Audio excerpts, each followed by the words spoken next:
Mais qu'est-ce qu'il fait? Mais qu'est-ce que tu fais, monsieur? Mais qui êtes-vous? Que faites-vous? Je photographie le chat. Je photographie le chat.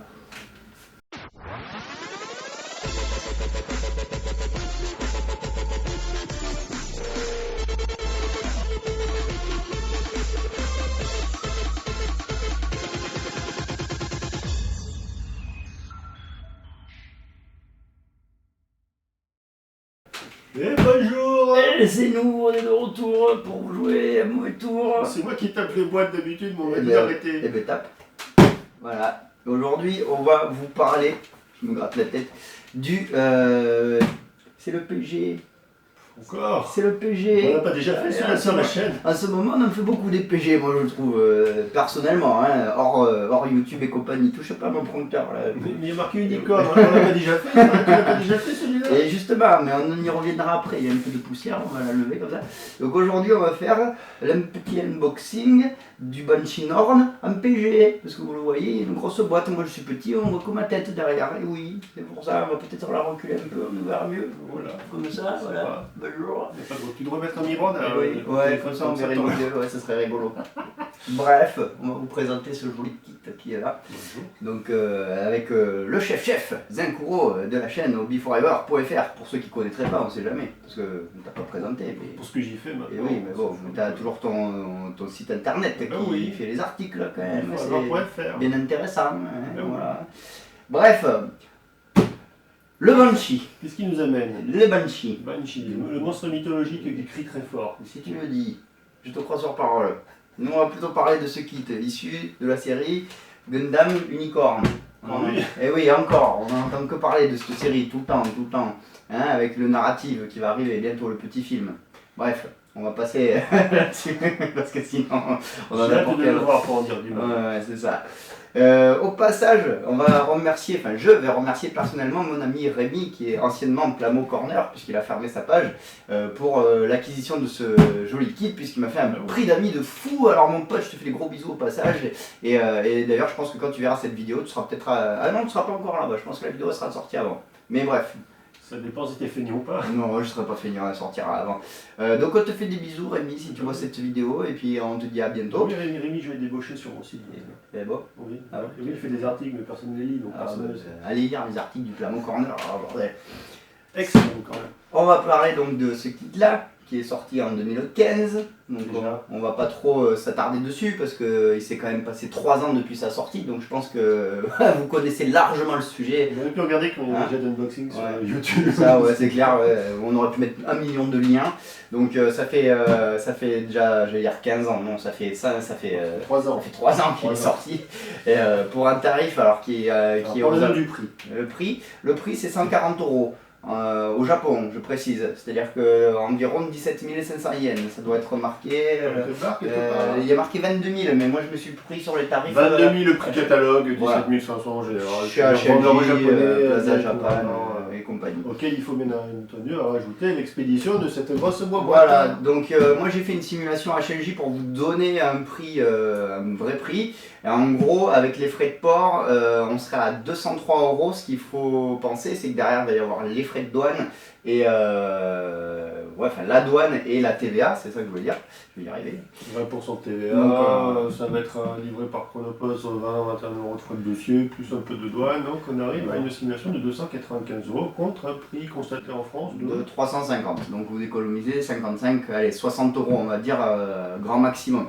Donc ça vaut le coup ou pas en fonction des revendeurs, parce qu'il y a certains revendeurs qui peuvent le vendre un peu moins cher, notamment ce kit-là à la base était en promotion dans un magasin et tournait aux alentours de 220 €. Donc on pouvait quand même le trouver à des prix un peu plus abordables. Ouais, Après, très honnêtement, mon expérience personnelle, les gros kits comme ça, j'ai acheté tous mes PG en France, c'était systématiquement en promotion. Donc le premier c'était le GP0. C'était en convention, mais par des Italiens qui étaient moins chers que le prix français, et puis par la suite était toujours pendant les soldes, souvent d'été, où on a comme là des bonnes offres. Parce que c'est vrai que le prix français de base est quand même un petit peu élevé. Et oui, c'est ça, 350 prix constaté. Hein. Après, ça ça peut varier. Voilà, c'est ça. Il y a des bonnes affaires à chercher. Des bonnes affaires à chercher qui peuvent être plus intéressantes du coup que le prix importé japonais quand on rajoute tous les expédients et la douane. Et tout à fait. À savoir que dans ce kit, nous avons une soixantaine de grappes, 57 pour être précis, contre 46 pour l'unicorne. Donc on avait quand même de visu au niveau de la boîte. Remarquez que celle-ci était un peu plus large que la boîte de l'unicorne et effectivement on a quasiment une dizaine de grappes en plus. Ouais, c'est ça, il y a à peu près 3-4 cm de plus sur ce quand même 10 grammes de plus, tu vois. Il y a rien, je pensais pas qu'il y avait autant de différence entre les deux kits qui sont quand même très similaires, mais comme quoi. C'est ça, il y a quand même 10 grammes de plus, on va voir pourquoi, sans plus attendre. Qui justifie un prix un petit peu plus élevé que l'unicorne de base. Exactement. Donc là vous avez devant vous ce petit tas de grappes. Alors pourquoi il n'y a que ces grappes là? Tout simplement parce que ce sont les grappes qui ne sont pas dans le kit de l'unicorne. C'est-à-dire que toutes les autres qui sont rangées dans la boîte, ce sont exactement les mêmes. Donc pour l'instant on va s'attarder, nous s'intéresser plutôt sur celle-ci.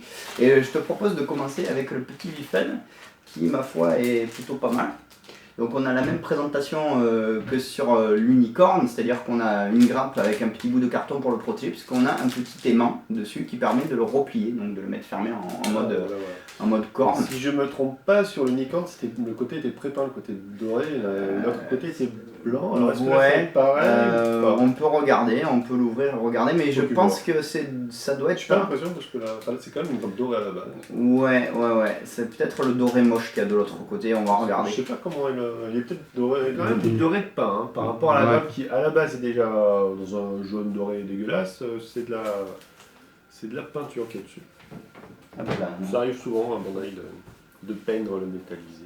Hop, je suis de retour et ça rebelle, je parle. Ouais, je suis de retour et j'en ai profité pour avancer un peu la caméra pour que vous voyez un peu mieux. Au pire, je ferai des petites mises au point, des petites photos, des petites photos intégrées dans la vidéo. Oui, très bien. Voilà. Enfin, en tout cas, on a une pièce qui est correcte et ça ressemble énormément à l'intérieur du Wiffen de l'unicorne en termes de finition. Ça a l'air d'être la même chose.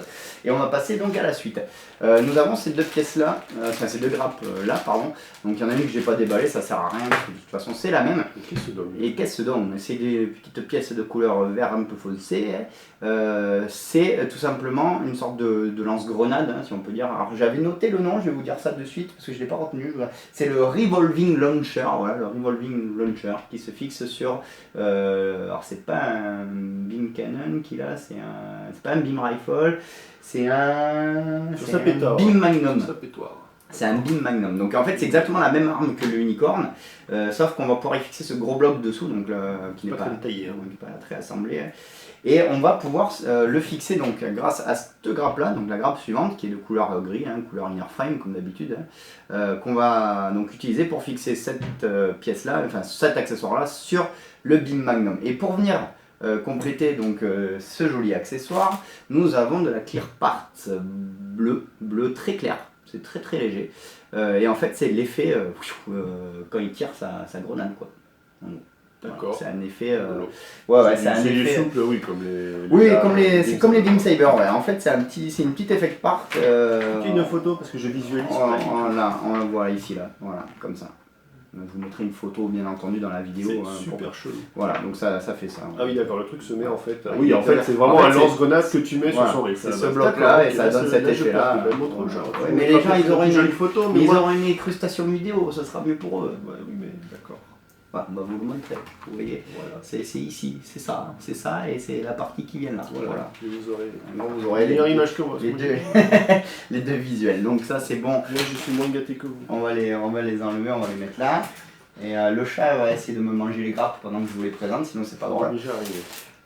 Cette petite grappe là, qui est ma foi pas trop mal, je trouve en termes de finition, ça me fait penser à une peinture que j'ai chez Tamiya, qui est, ils appellent ça du titanium doré, titanium gold. Titanium gold, oui, le principe de titanium. Donc on disait pendant la pause pipi du chat qu'on a une finition titanium or qui est plutôt pas trop mal, franchement le rendu est pas dégueu. On a constaté qu'il y avait quelques undergate mais qui n'ont pas l'air super judicieux on va dire, ou utilement placés. Parce que il y a les deux, donc pourquoi est-ce qu'il y en a et pas à d'autres endroits? Est-ce que c'est parce que là où il n'y a pas d'undergate ça ne se verra pas une fois monté? On peut un métro avec Bandai avant d'avoir assemblé tout ça. La collerette par exemple ici que vous avez là qui fait le tour du cou en fait, on va avoir, vous le voyez juste ici, on a deux ergots classiques donc qui vont forcément nous laisser des traces sur la finition, alors que devant ici, je vous le retourne à ces deux endroits, c'est deux undergate justement, c'est les deux qui sont là. Donc là on a des undergates alors que c'est une zone qu'on voit pas puisque c'est l'intérieur du col, on la voit presque pas. Donc à la limite les undergates auraient dû être en... Bon, je sais pas trop. Faut savoir que... Pourquoi ils en mettent pas partout? Ouais. Il faut savoir que déjà le kit unicorn a des undergates qui ne servent à rien, mais je pense que ça, comme je t'ai dit l'autre jour, ça devait être en prévention de la réalisation du Phoenix en PG.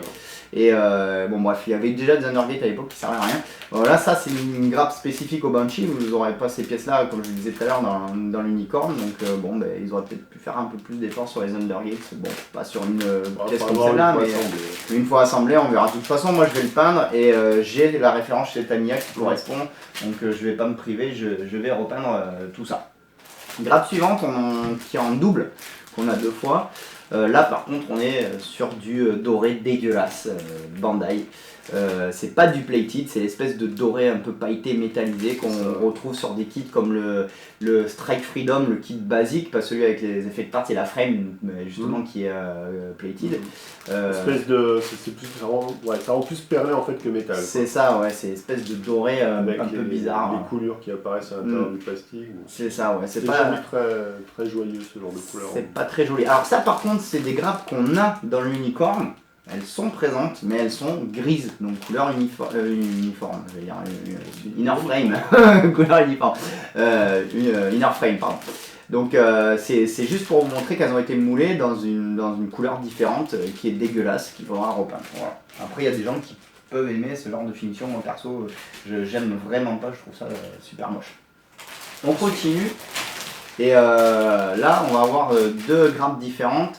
Donc celle que je vous montre qui est orange translucide, donc comme tu dois t'en douter, c'est du Psychoframe tout simplement, puisque le Banshee Norn a sa Psychoframe orange et pas rouge comme le unicorn. Et de ce côté là on a des parties alors c'est le même doré qu'on a vu précédemment au niveau des pièces du C'est le backpack, c'est ça? Et ça c'est le backpack, c'est les ailes en fait, c'est les petites ailes parce que c'est le Banshee Norn. C'est pas terrible, c'est quand même...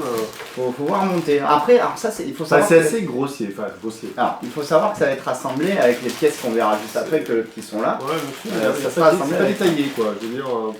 Mais ouais, je maintiens mes impressions pour avoir... J'ai pas encore monté mon PG Unicorn, mais quand j'ai fait mon unboxing perso, j'ai pas fini.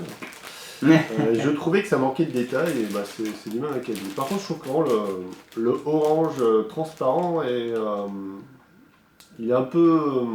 il est trop opaque et il est moyen. Ouais, comment dire, c'est pas complètement transparent, c'est translucide en fait. Ouais, c'est ça. C'est exactement ça, c'est un peu flou en fait, on voit pas à travers. Mais c'était un peu le cas aussi sur... Ça doit être pour effectivement diffuser mieux la lumière des LED pour le kit LED. Par contre, pour la version sans LED, du coup, à mon avis, ça va être un peu dégueulasse. Bon, de toute façon, moi j'ai un projet là-dessus, j'ai un projet peinture que je ne dévoilerai pas maintenant, que vous verrez plus tard lors du review éventuellement. Mais ces pièces-là seront peintes puisque je ne compte pas mettre le kit LED dedans comme pour le unicorn. De toute façon, c'est trop cher pour l'instant, tout simplement pour ça. Et donc ça, ce sont les fameuses ailes, les fameuses ailes qu'il a dans le dos au niveau de son backpack, puisqu'il y a 2 versions du Banshee. Il y a le Banshee classique avec la grosse pince et le backpack du unicorn, et la version Norn qui n'a plus la pince et ces fameuses ailettes. Et pour donc compléter, ça c'était des pièces de Psychoframe et des pièces dorées, on a quand même des pièces d'armure bleues qu'on va retrouver ici, tu vois. Voilà, non, c'est lisse, hein, c'est méga lisse. Ah non, c'est méga lisse. Il n'y a pas de petits creux, de petits ronds, de petits... Ah non, il n'y a que dalle, je vous les montre. Donc ce sont ces pièces-là, hein, parce que là on a les pilotes et une partie de la tête. Donc ces pièces-là font partie des ailettes du backpack du Banshee Norn. Et c'est vrai que c'est super lisse. Bon, déjà à la base, le unicorn, c'est un design super lisse. Donc le Banshee, on est sur le même design, donc forcément c'est très très lisse. Et on a encore une fois le syndrome du pilote qui est plus petit assis que debout. Qu'on avait constaté récemment justement. On a constaté sur le PGX1 et qu'on reconstate effectivement sur l'Unicorn, sur le Strike. Voilà, celui-là est plus grand que celui-ci. Donc celui-ci est à l'échelle, celui-ci ne l'est pas. Voilà, c'est un petit détail qu'on a remarqué et on a dit tiens, on va en parler, ça sera pas mal. Donc est-ce que c'est le kit qui est par moment 60? Est-ce que c'est le cockpit qui est trop petit? Est-ce que c'est des questions d'ingénierie pour pouvoir autour assembler machin? C'est ça. Mais le fait est que le pilote est un enfant. Sachant que le cockpit en plus est éclairé par LED, donc il y a peut-être aussi, comme tu disais, ce souci d'ingénierie dû au kit LED qui peut être là. Voilà. Là il nous reste, alors ça je pense que c'est que du bouclier. On a un bouclier différent sur le Banshee Norn, comme vous devez sûrement le savoir déjà, parce qu'on en prend un qui est voilà, super classe. Moi perso, je préfère celui-ci à celui de l'unicorne qui est beaucoup plus simple, parce que là on a beaucoup plus de panneaux et des LED qui se déploient. Et puis bon, la couleur est différente puisqu'on l'a pas signalé, on est sur un bleu très très foncé, un bleu nuit très foncé, qui ne sera pas comme ça sur la version définitive que je vais vous proposer, puisque j'ai une autre idée en tête. On restera dans la tonalité d'un bleu foncé, mais ça sera pas celui-là, ça sera un truc encore des pièces très lisses, hein. C'est vraiment un kit dont le détail est basé sur les panneaux mobiles et pas sur le reste. C'est ça. Tout à fait, tout à fait. Et après, on va vous montrer vite fait, je fais tomber les grappes. Je suis un assassin de grappes. Mais non, c'est bon. Et hop là. De toute façon, ça sera européen, on s'en fout. Donc on a le petit mode d'emploi qui est un livret qui est assez conséquent, hein, comme pour le unicorne. Je sais pas si on a des numéros de page, je les vois pas. Si 59, donc on a 60, 61, 62, on a 64. Bon, plus que le Exia. Ouais. Qui en avait 58. Voilà. Je vous montre le bouclier, on en parlait juste avant, voilà un peu la gueule qu'il a. Donc il y a le chat qui a eu un petit coup de speed. Le petit chat qui était dans la boîte il n'y a pas si longtemps justement quand j'avais préparé. Bref, donc ça pour vous dire voilà en gros le bouclier à quoi il ressemble, il est super cool quoi. Je te le montre au passage, mais bon, je sais que tu le connais déjà comme ça. Et donc on a un autre mode d'emploi comme d'habitude avec de jolis visuels couleurs dessus, hein, puisqu'on est sur un PG, donc on a des visuels informatiques et aussi photographiques du kit une fois monté et probablement peint. C'est vrai que la frame, enfin la psychoframe elle fait vraiment dégueulasse avec cet orange. Le rouge c'est pas aussi flagrant parce que le rouge il est quand même translucide comme le rouge est mieux. Il est pas aussi flagrant, mais c'est vrai que là le orange est dégueulasse. Le orange sans les LED il est vraiment pas beau. C'est vraiment un repeindre. J'ai hâte de voir ce que tu vas faire avec. Et tu verras, t'es au courant, mais tu dis rien. Après je pense que la version dont on parlait la dernière fois aussi, le P-Bandai, puisqu'il existe en P-Bandai ce kit là, en Final Battle Version, ce qu'ils appellent, donc c'est avec le psychoframe vert, et le vert a l'air un peu plus joli. Après je l'ai pas vu en vrai donc je peux pas juger. Je vous les ai pas sortis mais elle doit être à la fin en photo de toute façon, si c'est comme dans tous les kits il me semble. Non peut-être pas. Il y a une planche d'autocollant de stickers hein, comme pour le unicorne, mais avec des marquages un peu différents puisqu'on est sur le Banshee, donc ils sont jaunes, hein, de toute façon on les voit ici, on le voit clairement. J'ai pas pensé à vous les sortir, de toute façon on s'en fout, c'est des stickers de marquage, ils sont orange et puis il y en a beaucoup et je pense que je vais me les commander en décal puisqu'il y a certaines sociétés qui fabriquent des décals pour le PG unicorne. J'ai fait un article sur les décals à l'autre sur mon site. Allez le voir. Pour le unicorne, pour le Banshee, peut-être le Phoenix, peut-être, je sais pas, je me suis pas renseigné. Enfin, Phoenix, j'en ai pas vu. Vous pouvez les trouver. On les trouve pour les kits les plus répandus. Pas forcément les P-Bandai, sachant que les P-Bandai sont vendus avec leur propre décal. Mais tout ce qui est kit Bandai, genre les MG et les PG, on trouve chez les Chinois des décals de remplacement, parfois avec des fautes d'orthographe. Mais faut savoir faire attention, mais bon. Comme je compte le peindre, il est hors de question de mettre des stickers sur une belle peinture, c'est prohibé. Donc il y aura des décals que je vais commander chez nos amis irlandais, puisque c'est eux qui auront le prix le plus intéressant. Tout à fait. Et je vous montre un peu le visuel aussi qu'on a là, qui est sympa. Et bien entendu, donc comme je vous l'ai montré à la fin, on a le nuancier et les marquages donc à déposer sur le kit et ses accessoires. Alors en termes d'accessoires on n'en a pas plus parlé que ça, mais on a en gros le BIM, comment j'ai dit tout à l'heure, le BIM Magnum, voilà, je relis mes notes. Le BIM Magnum avec son petit lance-grenade dessous là, et le bouclier. En gros on a juste ça, hein, bouclier, le BIM Magnum et deux revolving launcher, hein, donc il y en a deux dedans. Donc je pense que l'idée c'est de pouvoir aussi en mettre un sur l'unicorne. J'aime beaucoup l'illustration dans ouais. J'aime pas l'unicorne, mais là l'illustration est vraiment classe. Mais je suis beaucoup plus fan, comme je te l'ai dit il y a quelques jours, du Banshee. Hein. Je vous montre il est quand même plus badass dans ses couleurs sombres que. C'est ça, ça fait un petit rappel des titans un peu. L'unicorne il est fadass. C'est ça. Là ça fait vraiment coloris titan, on retrouve le même bleu, le doré pour faire un peu le prestige, les yeux et les caméras sont rouges, donc ça donne un côté un peu agressif que j'aime beaucoup. Et voilà, d'ailleurs le psychoframe rouge ça aurait pu être pas mal je pense. Ça pourrait rendre pas mal. À tester. Bon, pas pour moi personnellement, mais si vous avez l'occasion. Le marine rouge c'est le truc qui se marie bien. Ça pourrait bien passer. On va pas vous en dire plus, je vais pas vous en montrer plus parce que je ne vois pas l'intérêt étant donné que j'ai déjà fait un unboxing de l'unicorne puisque vraiment toutes les autres pièces, celles que je ne vous ai pas montrées en début de vidéo, ce sont exactement les mêmes vous changez juste les couleurs. Vous rematez la vidéo de l'unboxing de l'unicorn, vous remplacez tout ce qui est blanc par du bleu nuit et tout ce qui est rouge par du orange. Et vous avez exactement la même chose, c'est vraiment la même base, puisque de toute façon il n'y a que la tête qui change et le backpack. C'est du recyclage du gros, de bonne loi. En même temps, les MS se sont voilà, dans la série, c'est normal quand ils c'est tout à fait ça. Donc je vous renvoie vers la vidéo, je vous mettrai probablement un lien là à la fin de la vidéo sur lequel vous avez juste à cliquer, enfin une petite miniature sur laquelle vous avez juste à cliquer, et puis on va s'arrêter là, parce que de toute façon on a tout dit. À moins qu'il y ait quelque chose à rajouter. Non, on a déjà fait long, je pense. Voilà, je pense que si, faites bien attention, je sais plus si j'en avais parlé dans le review par contre de l'unicorn, je pense que oui, mais les pièces de Psychoframe sont méga fragiles, il faut faire super gaffe, et je pense notamment, la petite précision, elle se trouve, j'espère que je vais trouver un joli visuel, et ouais, voilà, c'est notamment cette pièce là, tu vois. Ouais. La pièce qu'on a ici au niveau de l'articulation du genou est très très fragile, en fait ça fonctionne par un demi-cercle qui vient se clipser comme ça en fait, et cette pièce là est méga fragile, donc c'est parti en arc de cercle, a tendance à se casser très facilement. Alors c'est rattrapable, ça tient quand même un peu moins, bon après il faut pas le manipuler, mais bon c'est pas fait pour ça. J'ai constaté de la casse là, et aussi sur cette pièce là, tu vois, la pièce qui est ici au niveau de la ceinture on va dire, hein, qui est là, qui a eu une petite casse aussi, bon bref.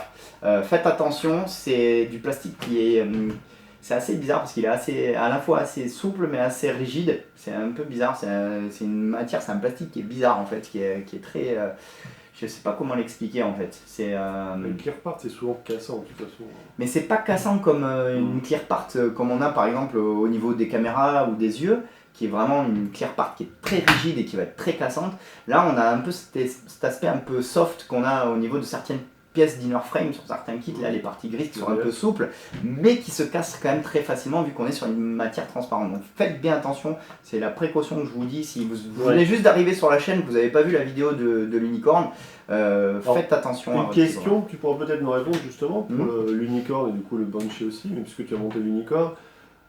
Est-ce que c'est un kit, justement du fait de cette fragilité, de la complexité des assemblages, que l'on peut monter à blanc et redémonter facilement pour le peindre? Est-ce qu'il vaut mieux pour le coup le peindre au fur et à mesure?